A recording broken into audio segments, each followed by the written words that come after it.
Hello everyone, hope all of you are doing well. In today's session, we are going to discuss a very important topic from literary criticism and theory, MG 5 of your IGNO syllabus.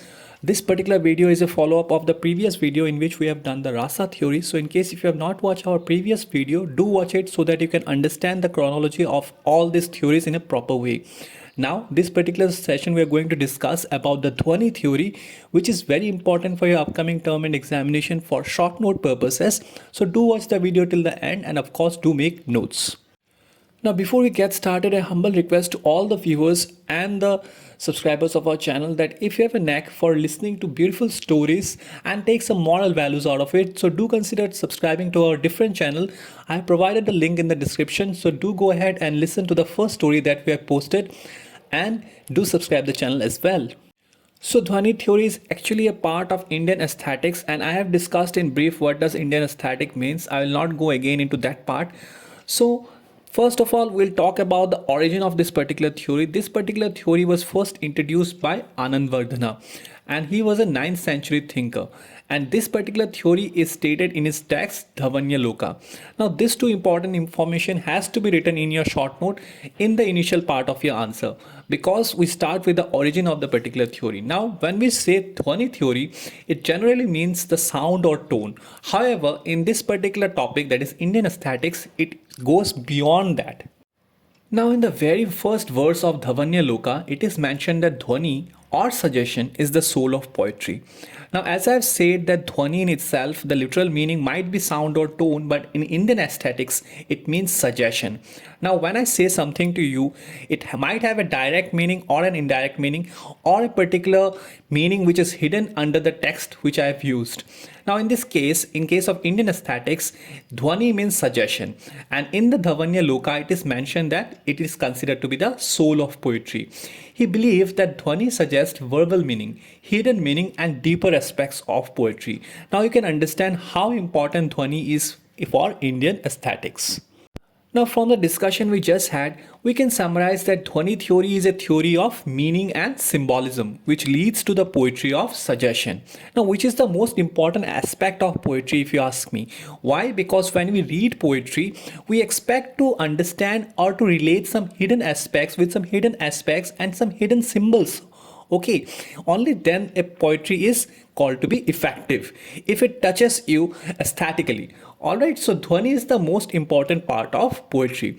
Now when we talk about Dhvani, it's very important to understand that actually we are talking about words. Fine, words that are used in a particular poem or any particular text, and this particular word is capable of relating some hidden meaning or it has some symbols with it. Alright, now Sanskrit critic has described 3 types of functions of words. It's very important to understand the different functions of words, and of course yes, you have to write that in your answer as well. So the first one in this regard is Abhida. Now this particular segment reflects that direct meaning of the word or literal meaning of the word. Now let me make it more clear to you with the help of an example. Now if I say that this particular person goes by the name, suppose this is Mukesh or this is Rakesh. Now here in this particular statement, you can understand that particular words has been used which actually reflects the direct meaning. There is no possibility of any hidden meaning here. So this particular category is known as Avida. Another example can be that this is red color. Now there cannot be any other hidden meaning here, right? Any hidden like symbols or hidden aspects here. So this particular segment is known as Avida. The second one is Lakshana. Now in this particular category, we can't get the direct meaning. Now this particular category is actually used to indicate, okay, rather than having a direct meaning out of a sentence, it is used to indicate. And the final category is Vyanjana, which is our main concern. Now this particular category reflects the poetic and metaphysical meaning of the word. Or basically if I summarize it, Vyanjana in short words, it is suggestive meaning. Alright, the words which use suggestive meaning. Now consider this sentence said by the head of the family in front of his wife or his son or in front of his neighbors. That son has said. Now this particular sentence can have different meanings in front of different sections of people in the society. Let me give you an example so that you can understand it better. Say suppose the person The head of the family says son is sad. So this might have a hidden meaning that a particular member of the family might have passed away. Okay, so it has a hidden meaning, and this particular sentence is a very beautiful example of Vyanjana. In this way, the third word Vyanjana reaches the soul and gives the suggested meaning of the word. Alright, or you can say that it is quite extraordinary in its own way because it is used in such a way that it expresses the hidden meaning without actually expressing it. Fine, and this particular thing is called Dhvani. Now let us move to the next part of today's session, that is the main types of Dhvani. In this regard, the first one is Vastu Dhvani. In Vastu Dhvani, some rare fact or idea is implied. The second one is Alamkara.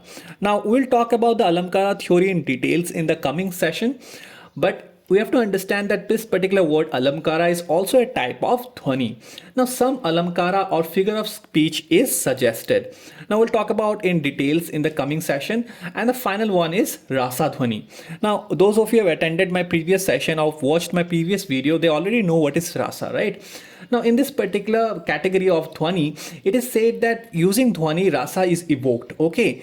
Or in precisely if I say that bhav, feeling or sentiments are evoked using the dhvani. So we know that these particular words that are used as suggestive meanings or hidden aspects of particular speech or as symbols has the capacity of evoking certain feelings in us. Like the example that I gave you, when the person says sun has set, it might trigger a emotional feeling in you, right? Because you might understand that this particular sentence is referencing to the fact that someone has passed away in your family. So that is the intent and capacity of the topic Dhvani. Now if you summarize the entire session, you can understand that Anandvardhana in his particular text, that is Dhavanya Loka, stated that Dhvani is to be considered as the soul of poetry. But prior to this, we had some pre-Dhvani thought. Like many authors such as Bharat, Bahama, Dandi considered various aspects such as rasa, alamkara, words and meanings as the important part. However, it was Anandvardhana, the 9th century thinker, who said that the above mentioned aspects like the rasa, the alamkara, the words and the meanings were actually the body of the poetry. However, Dhvani is the soul of the poetry. Anandvardhana Dhvani's theory is highly supported by Abhinav Gupta. Now we know that Abhinav Gupta is considered to be one of the most influential contributor of Indian aesthetics, and Dhvani theory is therefore Anandvardhana's greatest contribution to the poetic world. So this is the video, guys. I hope you had some clarity regarding this particular theory, and I also hope that you made some notes out of it. In case if you have any difficulty understanding any particular aspect of today's session, do consider to comment in the comment section. I'll definitely try to address it in the next session. And also do check out the link which I've given in the description, and do watch the beautiful video where you will witness a beautiful story.